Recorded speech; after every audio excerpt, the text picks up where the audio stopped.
மோசே பாடும்போது என்ன பாட்டு பாடுறாருன்னா, அவர்கள் ஜெயிக்கும் போது, யுத்தத்திலே ஜெயிக்கப்படும் போதே அவர் சொல்றார், கர்த்தர் யுத்தத்திலே வல்லவர். ஆமென். அவரே என்னவா இருந்தாராம்? வல்லவராய் இருந்தார். யுத்தத்திலே வல்லவர் அவர்தான். அவர் நம்மை ஜீவனை கொடுத்து மீட்டவரும் அவர்தான். அதனால்தான் அவர் நல்லவர். ஆமென். ஒன்றுக்குமே உதவாத நம்ம தெரிந்து கொண்டு கொஞ்சம் யோசித்து பாருங்களேன். நாம் எல்லாம் இந்த இடத்துல கூடி இந்த இடத்துல ஆராதிக்க இல்லது தகுதி, அதாவது போற்ற தகுதி உள்ளவர்களா அப்படின்னு நாம் யோசித்தோம்னா, கொஞ்ச நேரம் யோசித்தோம்னா நமக்கு அந்த நாம யோசிப்போம், நாம இந்த இடத்துக்கு நிற்பதற்கே தகுதி இல்லாதவர்கள். ஆனால் அவர் என்ன பண்றாருன்னா, நீ எனக்கு தகுதி உள்ளவன் தான், உன்னை தகுதியாய் மாற்றிருக்கின்ற எல்லாரும் என்ன பண்ணிருக்காரு? அவர் நாமத்தை உயர்த்தும்படி தகுதி உள்ளவர்களாய் மாற்றிருக்கிறார். ஆமென். கொஞ்சம் யோசித்து பார்த்தீங்கன்னா, பரலோகம் பரிசுத்தமுள்ள பரலோகம். பரலோகத்தில் இருக்கிறவர்கள் பரிசுத்தம் உள்ளவர். அவர்கள் சேரு பெண்களும் சேரா பெண்களும் ஆயிரமான பொதுவான தெய்வதூதர்களுமாய் இருக்கிறார்கள். அவர்கள் பரிசுத்தம் உள்ளவரை பரிசுத்த இடத்திலே துதிக்கிறார்கள். ஆனா பூமி அப்பேற்பட்ட பூமி கிடையாது. இது பாவம் நிறைந்த பூமி, இது அக்கிரமம் நிறைந்த பூமி.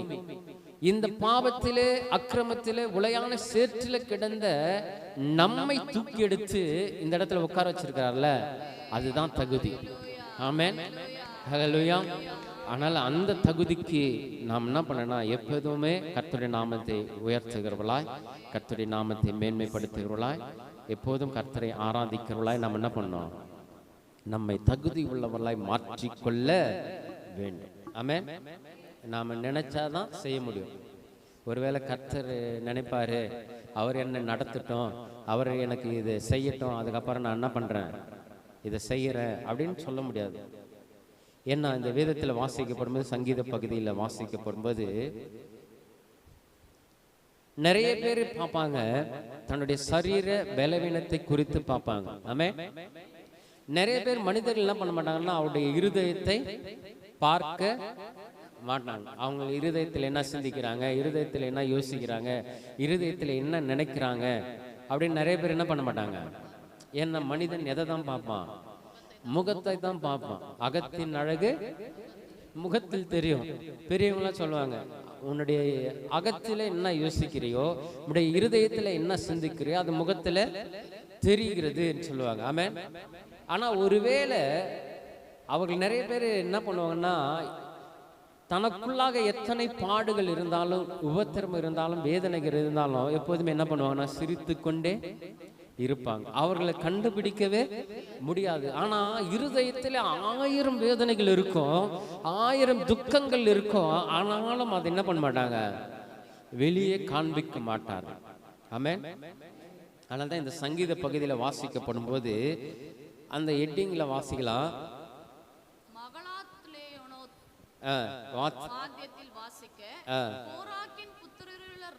கோராக்கின் புத்திரரிலுள்ள ராக தலைவனுக்கு ஒப்புவிக்கப்பட்ட எஸ்ரானாகிய ஏமானின் போதக சங்கீதம். ஆமென். இந்த போதக சங்கீதத்தை யார் எழுதினதுன்னு சொன்னா, எஸ்ரானாகிய ஏமான். ஆமென். சங்கீதம் தாவீது மாத்திரம் எழுதவில்லை. இந்த போதக சங்கீதமாகிய, அதாவது இந்த எஸ்ரானாகிய ஏமான் என்ன பண்ணிருக்காரு, எழுதியிருக்கிறார். ஆமென். இது எழுதியிருக்கப்படும் போது அவருடைய காரியத்தை குறித்து எழுதியிருக்கிறார். அவர் தன்னுடைய பலவீனத்தை குறித்து எழுதியிருக்கிறார். அவருடைய சுகவீனத்தை குறித்து எழுதியிருக்கிறார். அவருடைய உள்ளம் எப்பேற்பட்டதா இருக்கிறது என்பதை குறித்து எழுதியிருக்கிறார். ஆமென். அதனால்தான் முதல் 3 வசனங்களை வாசிக்கப்படும்போது, என் ரட்சிப்பின் தேவனாகிய கர்த்தாவே, இரவும் பகலும் உம்மை நோக்கி என்ன பண்றேன், கூப்பிடுகிறேன். என் விண்ணப்பம் உமது சமூகத்தில் வருவதாக, என் கூப்பிடுதலுக்கு உமது செவியை சாய்த்தருளும். ஏன் சொன்னா, என் ஆத்துமா எதால நிறைந்திருக்கிறதா? துக்கத்தாலே நிறைந்திருக்கிறது. ஆமென். என் ஆத்துமா எதனாலே நிறைந்திருக்கிறது? துக்கத்தால் நிறைந்திருக்கிறது. என் ஜீவன் பாதாளத்துக்கு சமீபமாய் வந்திருக்கிறது. எவ்வளவு டிஸ்டன்ஸ்ல இருக்குதா? பாதாள வரைக்கும் சென்றிருக்கிறது. அப்படின்னா பாத்துங்க, அவர் எப்பேற்பட்ட வழியிலே இந்த சங்கீதத்தை எழுதியிருப்பார்னு சொல்லி. ஆமென். அவர் எப்பேற்பட்ட வேதனையில் இருந்திருப்பார் பாருங்களேன். மனுஷன் என்ன பண்ணுவான்? முகத்தை தான் பார்ப்பான். ஆனா கர்த்தரோ என்ன பண்றாராம்? உள்ளந்திரியங்களை ஆராய்ந்து அறிந்திருக்கிறவர். ஆமென். இந்த சங்கீதத்தை எப்படி எழுதுறான்னு சொன்னா, மரண தருவாயில் இருக்கப்படும் போது, தன்னுடைய உள்ளம் துக்கத்தினாலே நிறைந்திருக்கப்படும் போது, கர்த்தரை நோக்கி கூப்பிடுவதை அவர் விட்டு விட இல்லை. ஆமென். மரணத்துக்கு, அதாவது பாதாளத்துக்கு கொஞ்சம் தூரத்துல தான் அவருடைய ஜீவன் இருக்கிறதா. ஆமென். சொல்லவே மாட்டேன் பாருங்களேன். பாதாளத்துக்கு கொஞ்சம் தூரத்துல ஜீவன் இருக்குது. அது சொல்றாரு, என் ஜீவன் பாதாளத்திற்கு சமீபமாய் வந்திருக்கிறது. நான் குழியில் இறங்குகளோடு எண்ணப்பட்டு வேலனற்ற மனுஷனை போல ஆனா. எப்பேற்பட்ட துக்கம் பார்த்தீங்களா? ஆமென். ஒருவேளை இவ்வளவு துக்கம்லாம் நமக்கு வந்திருக்கிறதுக்கு வாய்ப்பே இல்லை. வந்திருக்கலாம், ஒருவேளை வந்திருக்கலாம். ஆனா இந்த துக்கத்திலும் அந்த ஏமான் யாரை நோக்கி கூப்பிடுகிறான்னு சொன்னா, கர்த்தரை நோக்கி கூப்பிடுகிறார். ஆமென். கர்த்தரை நோக்கி கூப்பிடுகிறார். இவர் யாருன்னு சொன்னா, சாலமோனோடு இருந்த ஒரு ஞானி. 5 பேர் இருந்தாங்க. 5 பேர்ல ஒருத்தர் தான் இவர். ஆமென். 1 ராஜாக்களின் புஸ்தகத்திலே 4வது அதிகாரத்திலே 30வது வசனம் 31வது வசனத்தில் வாசிக்கப்படும் போது இவர் பேர் அங்கு எழுதப்பட்டு இருக்கிறது. 1 ராஜாக்கள் 4வது அதிகாரம் 30வது வசனம் 31வது வசனம். சகல கிழக்கத்தி புத்திரரின் ஞானத்தையும் எகிப்தியரின் சகல ஞானத்தையும் பார்க்கிலும் சாலமோனின் ஞானம் சிறந்ததாய் இருந்தது. அவன் எஸ்ரானாகிய ஏத்தானிலும் ஏமான் கல்கோல் தர்த்தா என்னும் மாகோலின் குமாரரிலும் மற்ற எல்லா மனுஷரும் ஞானவானாய் இருந்தான். பாத்தீங்களா? ஞானவான்களை விட ஞானியா இருந்தது சாலமோன். ஆமென். இவர் யாருன்னு சொன்னா ஒரு ஞானி. ஆமென். இந்த ஞானி எழுதுகிறாரு, தன்னுடைய ஜீவன் மரணத்துக்கு ஏதுவாக இருந்த போதிலும் மருத்துவரை நாடி ஓடல. ஆமென். அவர் யாரை நோக்கி கூப்பிடுறாருன்னு சொன்னா, என் ரட்சிப்பின் தேவனாகிய கர்த்தாவே. ஆமென். அவர் சொல்றாரு, இரவும் பகலும் உம்மை நோக்கி என்ன பண்றேன்? கூப்பிடுகிறது. இரவிலும் கூப்பிடுறாரு, பகலிலும் கூப்பிடுறாரு. அப்போ கொஞ்சம் யோசித்து பாருங்களேன். அப்ப அவரை தவிர இவனுடைய மனதில் வேற எதுவுமே இல்லை. ஆனா அவனுடைய ஆத்துமா எப்படி நிறைந்திருந்ததுதான்? துக்கத்தாலே நிறைந்திருந்ததும். ஆமென். இன்றைக்கு ஒருவேளை நாம் அப்படிப்பட்ட சூழ்நிலையில் வந்திருந்தா, வேதம் நமக்கு இன்றைக்கு தெளிவாய் சொல்லுகிறது, எந்த சூழ்நிலையில் நீ இருந்தாலும், எந்த சூழ்நிலையில் நாம் இருந்தாலும் வந்திருந்தாலும், கர்த்தரை நோக்கி கூப்பிடப்படும் போது கர்த்தரே நமக்கு மறு உத்தரவு கொடுக்கிறவராய் இருக்கிறார். ஹல்லேலூயா. கர்த்தர் தான் மறு உத்தரவு கொடுப்பார். உலகத்தில் இருக்கிற மனுஷன் 10 நாள் உதவி செய்வான், 11வது நாள் என்ன பண்ணுவான்? கை விட்டுருவான். இருங்க பிரதர், நான் வரேன், நீங்க ஒரு வேலை இருக்குது, நான் என்ன பண்றேன், போயிட்டு வந்துடுறேன். அடிபட்டவங்களுக்கு தான் தெரியும், அண்ணன் நிறைய பாதிக்கப்பட்டுக்கிறவள. ஆமென். ஹல்லேலூயா. இருங்க பிரதர், வந்துடுறேன், கொஞ்சம் வேலை இருக்குது அப்படின்னு சொல்லிட்டு என்ன பண்ணுவாங்க? போயிடுவாங்க. ஆனா கர்த்தர் என்ன பண்ணுவார் தெரியுமா? நம் கரத்தை பிடித்தவர், கைவிடாமல் நம்மை நடத்துகிறவர் இருப்பார். ஆமென். ஆனால் தான் லூக்கா எழுதின சுவிசேஷத்தில் சொல்லப்படுது, 18வது அதிகாரம் 7வது வசனத்தில் சொல்லப்படுகிறது, தம்மை நோக்கி அவர் கூப்பிடுகிற இடத்துல, அதாவது இரவும் பகலும் தம்மை நோக்கி கூப்பிடுகிற இடத்துல அவர் அந்தபடியே தேவன் தம்மை நோக்கி இரவும் பகலும் கூப்பிடுகிறவர்களாகிய தம்மாலே தெரிந்து கொள்ளப்பட்டவர்களின் விஷயத்தில் எப்படி இருப்பாரா? இரவு பகல நீ கூப்பிடு, ஆனாலும் என்ன பண்ணுவாருன்னா நீடிய பொறுமையா இருப்பாராம். ஆமென். யாரால தெரிந்து கொள்ளப்பட்டவர்களாம்? அவரால் தெரிந்து கொள்ளப்பட்டவர்தான் நாம யோசிக்கலாம், ஒரு நேரத்தில் நம்முடைய ஜபத்துக்கு பதிலே இல்லையே, ஆமென்.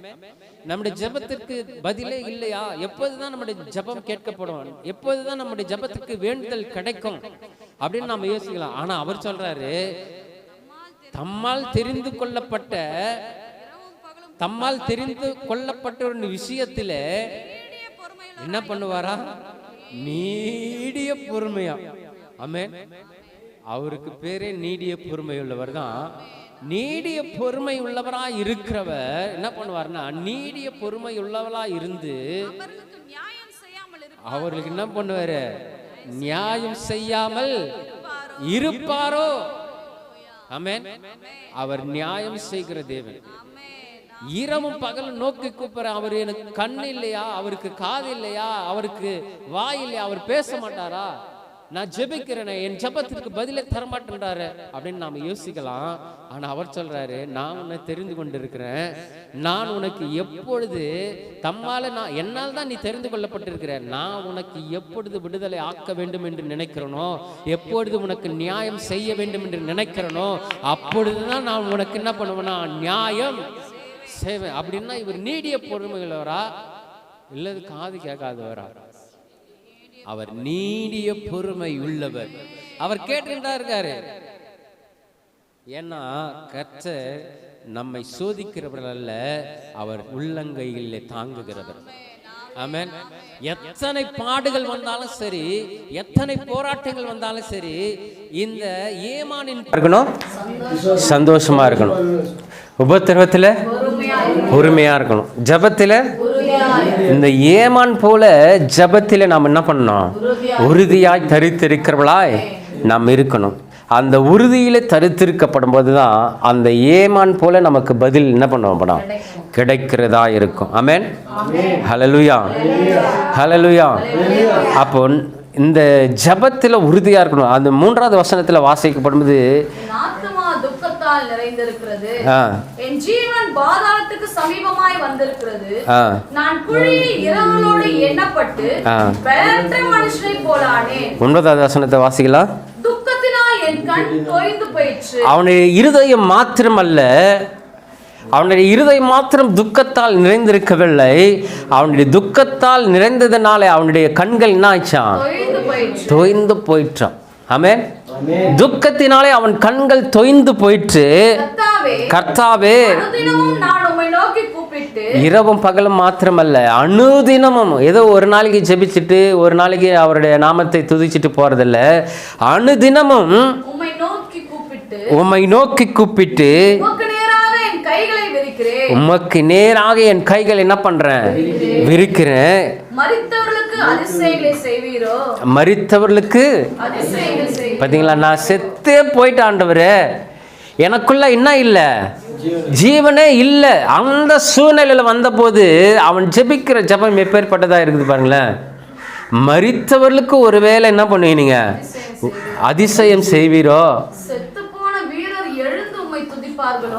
துதிப்பார்களோ?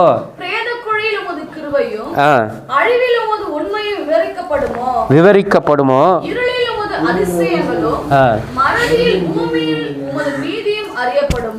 15வது வசனத்தில் வாசிக்கலாம். நானோ கர்த்தாவே, 13வது வசனம், நானோ கர்த்தாவே யாரை நோக்கி கூப்பிடுகிறேன்? யாரை நோக்கி கூப்பிடுகிறேன்? கர்த்தரை நோக்கி கூப்பிடுகிறேன். நானோ கர்த்தாவே உம்மை நோக்கி கூப்பிடுகிறேன். எப்போவா? இரவும் பகலும் மாத்திரமல்ல, எப்பொழுதும் மாத்திரமல்ல, நான் காலையில் என்ன பண்ணுவேன்? காலையில் என்ன பண்ணுவேன்? உமக்கு முன்பாக என் விண்ணப்பத்தை கொண்டு வருவேன். அப்போ எப்பேற்பட்ட உறுதி பார்த்தீங்களா ஜபத்தில்? ஆமென். இப்பேற்பட்ட உறுதி நம்முடைய ஜபத்தில் இருக்கப்படும் போது தான் ஒரு அதிசயத்தை நம்முடைய கண்கள் என்ன பண்ணோம்? காணும். ஆமென். இப்பேற்பட்ட ஜப உறுதி நமக்குள்ளாக இருக்கப்படும் போது தான் கர்த்தர் நமக்கு அதிசயத்தை செய்கிறவராக இருக்கிறார். ஆனால் தான் லூக்கா எழுதின சுவிசேஷத்தில் வாசித்தோம், அவர் தம்மால் தெரிந்து கொள்ளப்பட்டவர்களுடைய விஷயத்தில் நீடிய பொறுமையா இருந்து சீக்கிரத்தில் என்ன பண்ணுவார்? அவர்களுக்கு நியாயம் செய்வார். ஆமென். இன்றைக்கு நீங்களும் நானும் கூட அந்த சூழ்நிலையில் இருக்கலாம், பலவீனம் இருக்கலாம், சுகவீனங்கள் இருக்கலாம். ஆனால் கர்த்தர் என்ன பண்ணுவார்? அதை சொல்லுங்களேன். சீக்கிரமா என்ன பண்ணுவாரு? மாற்றுவார். ஆமென். அப்போ ஜெபத்திலே நம்முடைய உறுதியை நம்ம காண்பிக்கப்படும் போதுதான் இந்த உறுதியை கர்த்தர் பார்க்கிறவராக இருக்கிறார். ஆமென். ஹல்லேலூயா. அது மாத்திரமல்ல, அவனுக்கு உறுதியான விசுவாசம் இருந்தது. ஆமென். அவனுக்கு என்ன இருந்தது? உறுதியான விசுவாசம். மரணத்தின் தருவாயிலும் கர்த்தர் தான் இந்த காரியத்தை எனக்கு என்ன பண்ணுவார், செய்து முடிப்பார் என்ற உறுதி அவனுக்குள்ளாக இருந்தது. ஆமென். ஆமென் இல்லையா? நிறைய பேர் ஆமென்னு சொல்ல மாட்டேன்றாரு. கர்த்தர் சீக்கிரத்தில் கரண்ட் கொடுப்பாரு, எல்லா சூழ்நிலை என்ன பண்ணுவார், மாற்றுவார். ஆமென். இந்த அக்கினி சூழ்நிலையில கூட சாத்ராக் மேஷாக் என்ன பண்ணாங்கன்னா கர்த்தரை நோக்கி என்ன பண்ணாங்க, துதித்தார்கள். ஆமென். சாத்ராக் மேஷாக் ஆபேத் நோக்கவை எங்கே போட்டாங்க? அக்கினி சூளையில். இந்த உலகம் இப்போ கரண்ட் ஆஃப் பண்ணிட்டு நம்மளும் என்ன பண்ணிருக்குது? ஆமாம், வேக வச்சுன்னு இருக்குது. கர்த்தர் மாற்றினா எல்லாத்தையும். ஹல்லேலூயா, ஹல்லேலூயா.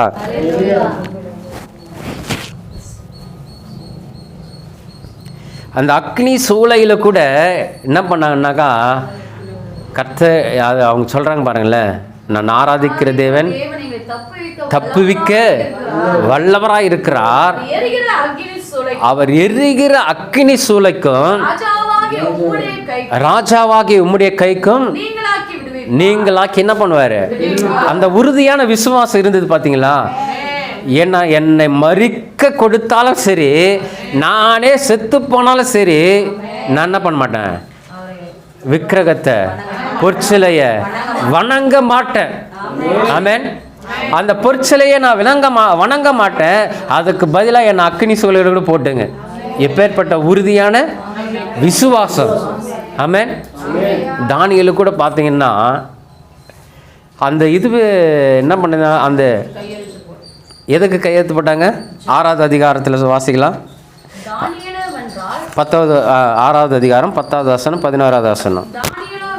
தானியேலு வென்றால்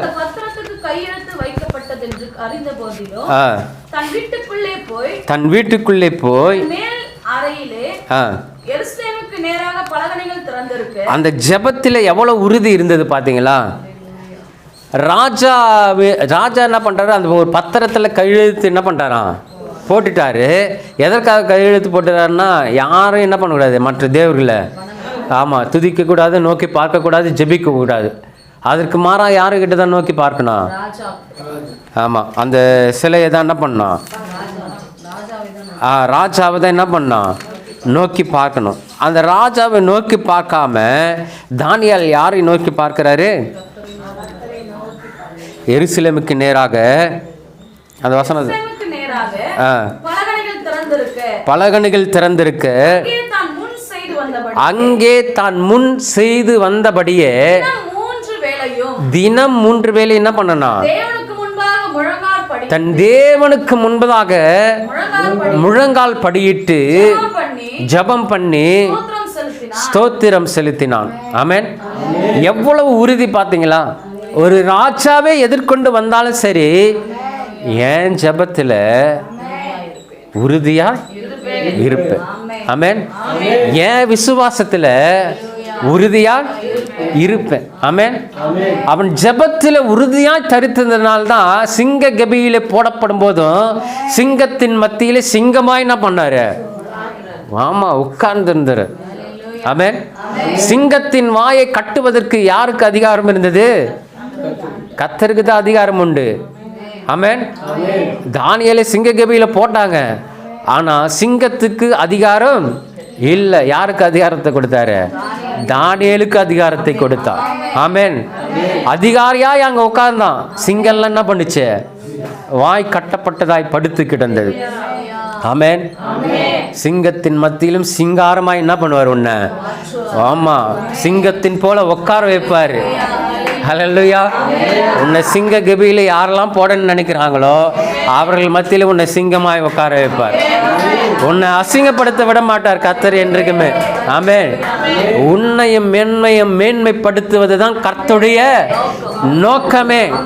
அதற்கு நாம் என்ன செய்ய வேணும்னா, ஜெபத்தில் உறுதியாய் தரிக்கணும். ஆமென். ஜெபத்தில் மாத்திரமல்ல, நம்முடைய விசுவாசத்தில் என்ன பண்ணோம்? உறுதியாய் தரித்திருக்கிறவளா இருக்கணும்.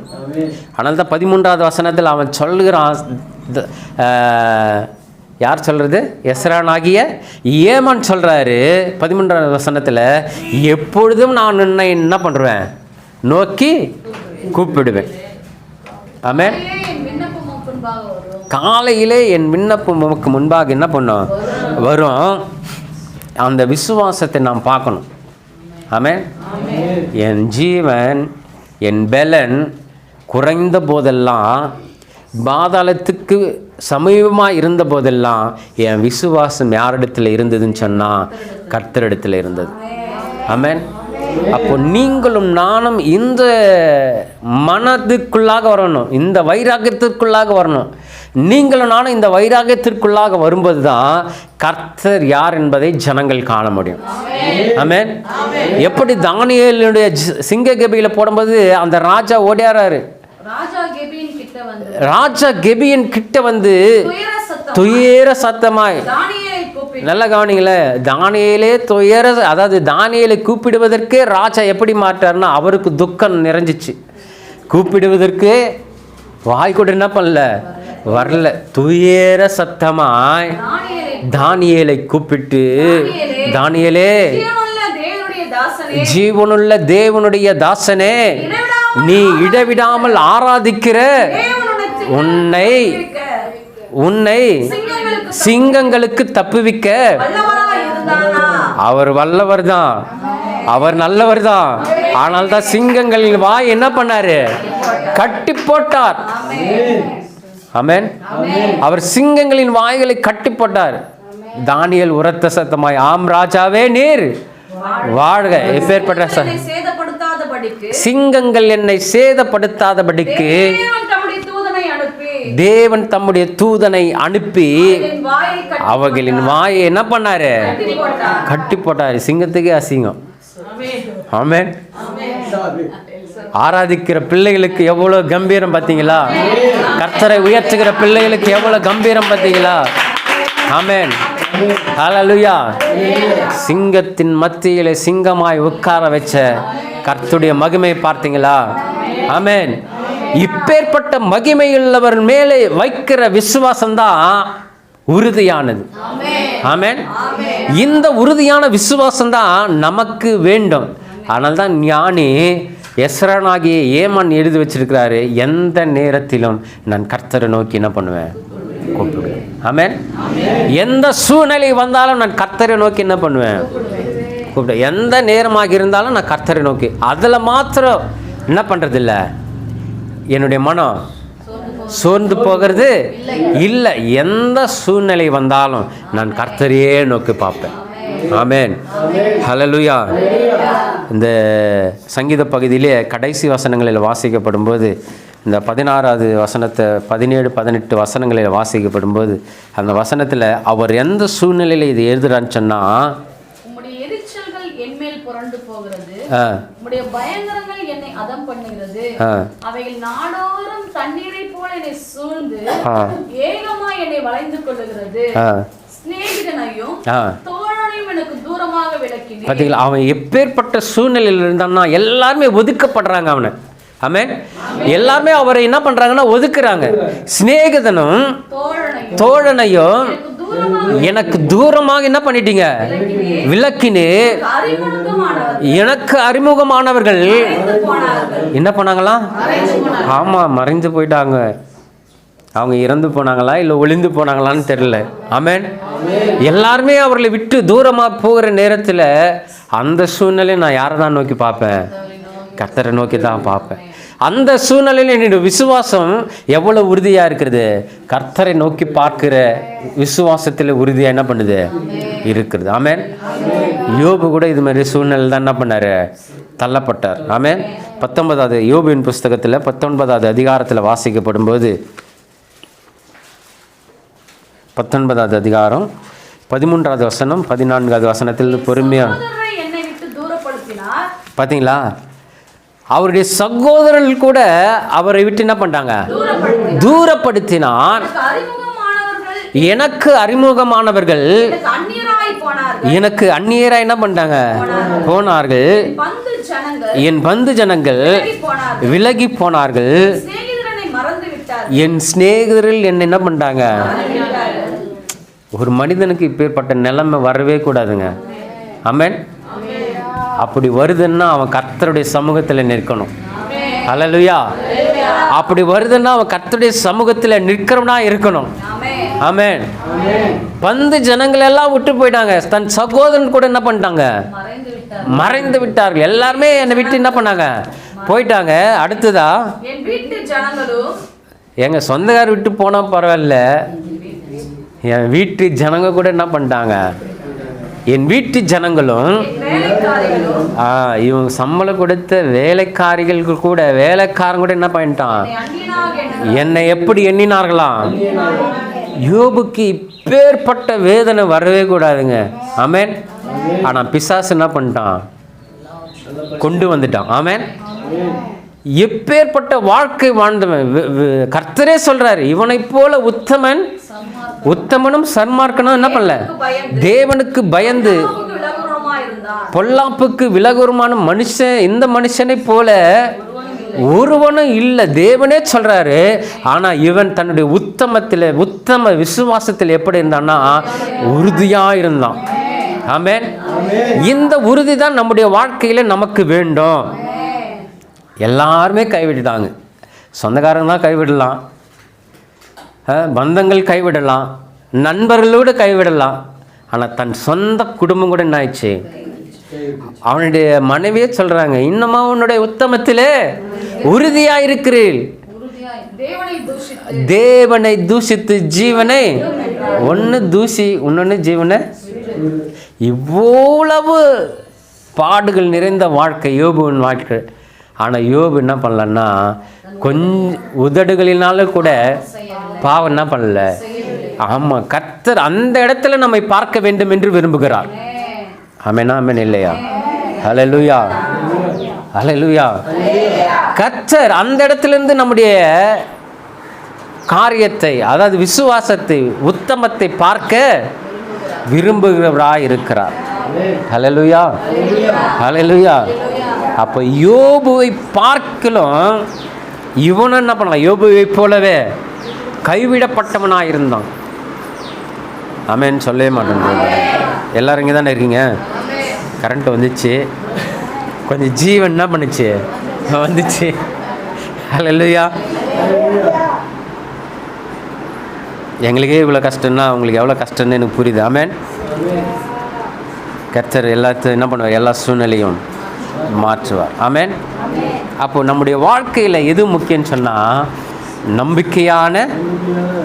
நம்பிக்கையான ஜெபம், உறுதியான ஜெபம், உறுதியான விசுவாசம், உறுதியான நம்பிக்கை வேண்டும். ஆமென்.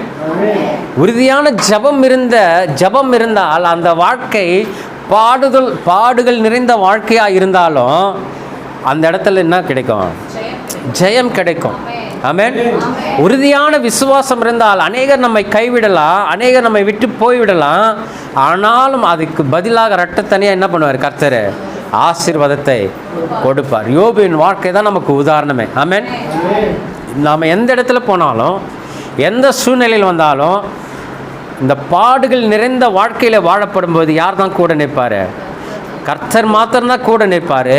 அதுக்கு உதாரணமாக தான் யோபு என்ன பண்ணியிருக்காரு, எழுதி வச்சிருக்கிறாரு. ஆமென். அந்த வேத வசனங்களை எடுத்து படிக்கணும். ஆமென். நம்ம யோபை யாரெல்லாம் கைவிட்டாங்க, வேலைக்காரன் கூட என்ன பண்ணல, மதிக்கலை, அந்நியனை போல என்ன பண்ணாங்களாம், எண்ணினார்களாம். அப்படின்னா பார்த்துங்களேன், ஒரு எஜமான் கைகளிலிருந்து சம்பளத்தை வாங்கினவர்களே அவர்களை மதிக்கலைன்னு சொன்னால் அவனுடைய சூழ்நிலை, அவனுடைய உடலில் இருக்கிற பலவீனம், அவனுடைய மனநிலை எப்படி இருந்திருக்கும் பார்த்தீங்களா. ஆமென். அப்போ எல்லாராலும் ஒதுக்கப்பட்ட நிலைமையில் இருக்கப்படும் போது கர்த்தர் என்ன பண்ணுறாரு, அவனுக்கு என்ன பண்ணார், சுகத்தை கொடுக்கிறவராக இருக்கார். ஆமென். அவர் சொல்கிறாரு, உன் முன்னிலைமை பார்க்கலும் பின்னிலைமை அதிகமாய் ஆசீர்வதிக்கப்பட்டது. ஹல்லேலூயா, ஹல்லேலூயா. அதனால தான் நாம் எதில் நிலைத்திருக்கிறவர்களா இருக்கணும்? ஜெபத்திலே நிலைத்திருக்கணும். இரவும் பகலும் ஜெபிக்கணும். இரவும் பகலும் அவருடைய வேதத்தை தியானிக்கணும். இரவும் பகலும் அவரை நோக்கி என்ன பண்ணணும்? கூப்பிடணும். ஆமென், ஹல்லேலூயா. அது மாத்திரமில்லை, உறுதியான விசுவாசத்தில் நாம் என்ன பண்ணோம்?